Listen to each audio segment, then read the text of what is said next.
Hello everyone, my name is Fatma Hasib. I'm a nursery practitioner who works with SEN children.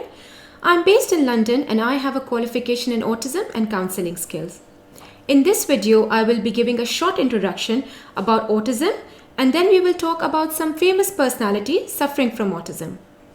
Autism spectrum disorder, or as we call it ASD, is considered to be a very complicated disorder which affects a person's communication, personal, social and emotional development, imagination, and their overall behavior. Autism is referred to as spectrum disorder because there is a wide variation in the type and severity of symptoms people experience. On one end of the spectrum, people with autism may have learning disabilities and may be more severely impaired, whereas on the other end of the spectrum, they may have average or above average intellect and may function at a higher level. Let me give you a few examples here. Albert Einstein, perhaps the most famous scientist and mathematician in history. Einstein had a number of interesting and possibly telling characteristics. For one, he had trouble socializing, especially as an adult.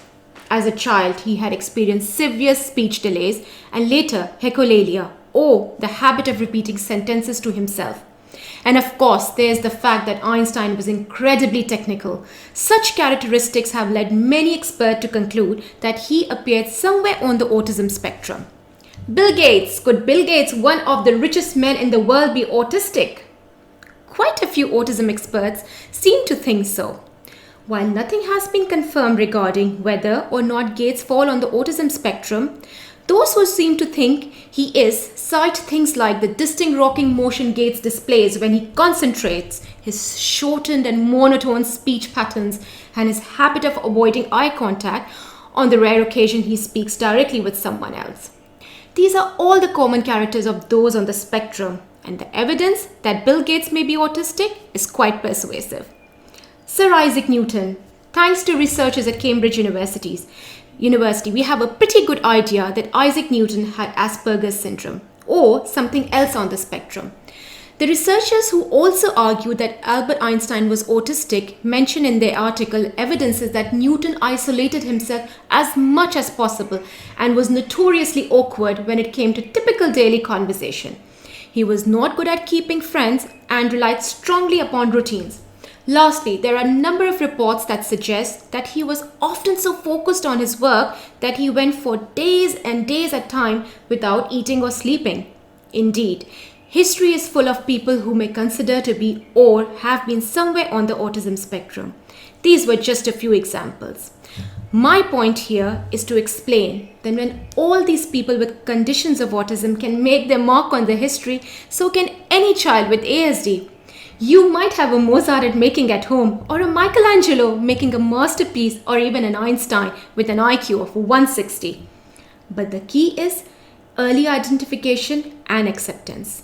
The signs of autism appear as early as 18 months. It is important that parents acknowledge it and start treatment as soon as possible. I have observed, but mostly the parents of children with any developmental delay are in denial, which is very natural considering how difficult it is to see your child being investigated for a disability. However, with the rising diagnostic rate of 1 in 59, it is vital to have support and programs sufficient for individuals on the spectrum. Early diagnosis helps them impact their brain better as the plasticity is more distinct during early years of life. Autistic children are dexterous, extremely skilled and capable of achieving whatever they put their mind towards.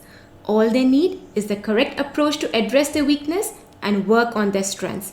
Because autism is not a disability, it is a different ability, and together we can work on these abilities. Thank you for taking out the time to watch my video. You are welcome to ask any question relating to autism. My links are in the description box below, and don't forget to subscribe. So for now, cheers, and we'll catch up in my next video.